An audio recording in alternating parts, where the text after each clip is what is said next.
E aí, hoje eu vim falar com você sobre duas questões.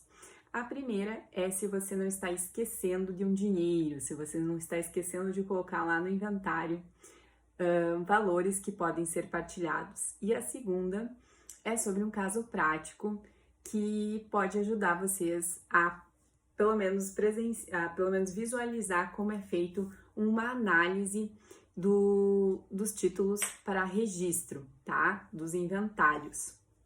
Então, primeiramente, eu quero lembrar vocês que existem verbas que são autorizadas por um provimento a serem partilhadas extrajudicialmente. Eu tô falando do PIS, PASEP e FGTS. Essas verbas sempre estão depositadas na conta de um trabalhador assalariado. E no momento em que ele falece, você pode partilhar, além dos outros bens, estas verbas. Isso faz com que o advogado receba mais e os herdeiros e beneficiários se contemplem com um valor maior na herança, né, deixada aí por esse trabalhador. Então fiquem atentos e caso você tenha esquecido de partilhar essas verbas, você pode fazer uma sobrepartilha que tudo se resolve e ninguém sai no prejuízo. Agora, sobre o caso prático, eu vou conversar com vocês sobre como a gente analisa um formal de partilha.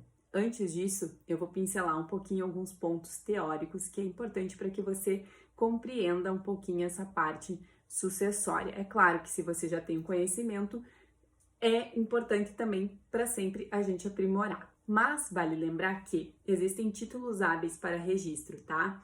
Quando a gente trata de inventário judicial, o título é o formal de partilha. Quando a gente trata de inventário extrajudicial, o título é a escritura pública de inventário. Como que eu faço para registrar? Qual é o caminho? O que é analisado no momento do registro? Primeiramente, quando a gente trata de formal de partilha, esse formal deve ser apresentado em nome de cada herdeiro. Se existe mais de um herdeiro, você apresenta o formal expedido em nome de cada um. Se você quiser registrar somente de um herdeiro, você apresenta somente desse herdeiro que você quer fazer o registro, tá? Quando for uma escritura pública, você apresenta a escritura pública de inventário. Juntamente com esses títulos, vocês devem apresentar um requerimento onde você vai especificar quais são os herdeiros, quais são as partes que vão ser feitos o registro e em quais matrículas, né, dos imóveis partilhados, indicando aí. Posteriormente, a gente analisa a parte dos requisitos, né? Quando se trata de um formal de partilha, as cópias precisam estar autenticadas pelo escrivão da vara. E se for beneficiária da JG, precisa constar também no título que a parte tem esse benefício, porque aí esse benefício se estende para os registros de imóveis e você acaba sendo isento do pagamento de emolumentos.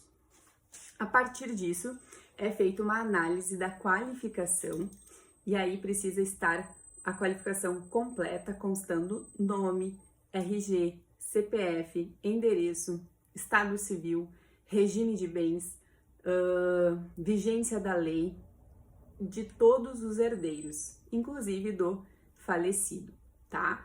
Caso haja algum equívoco nessa qualificação, a gente exige que seja ou apresentado algum documento para que comprove ou retificado o plano de partilha para constar corretamente.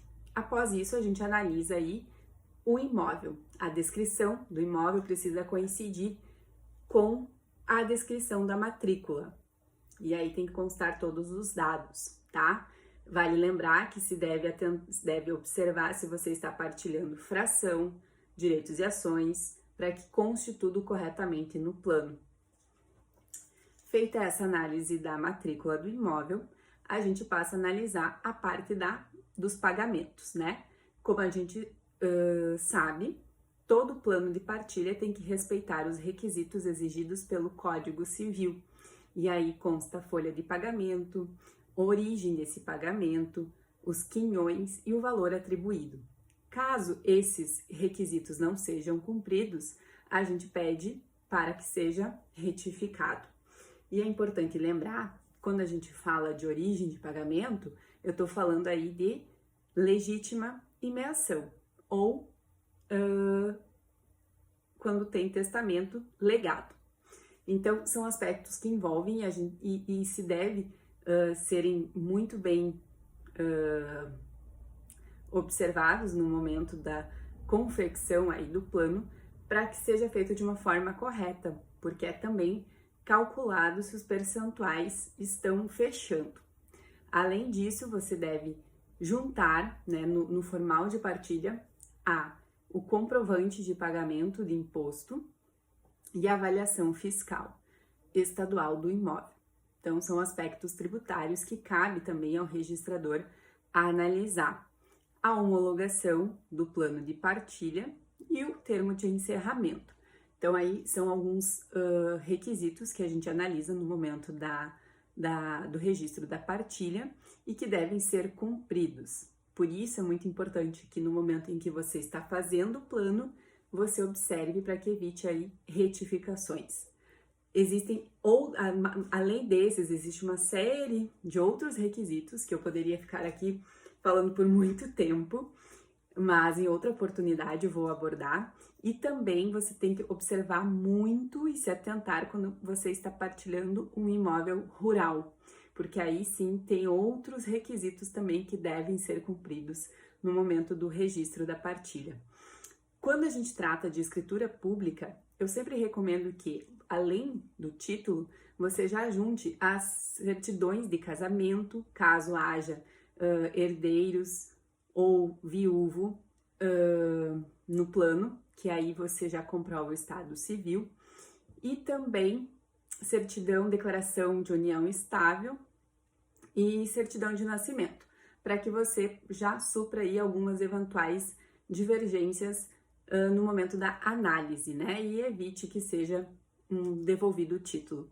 Então, são vários aspectos que a gente observa e que vocês devem observar no momento em que vocês estão fazendo o plano, para que seja feito sempre da melhor forma e que seja concluído o mais rápido possível, sem muitas intercorrências.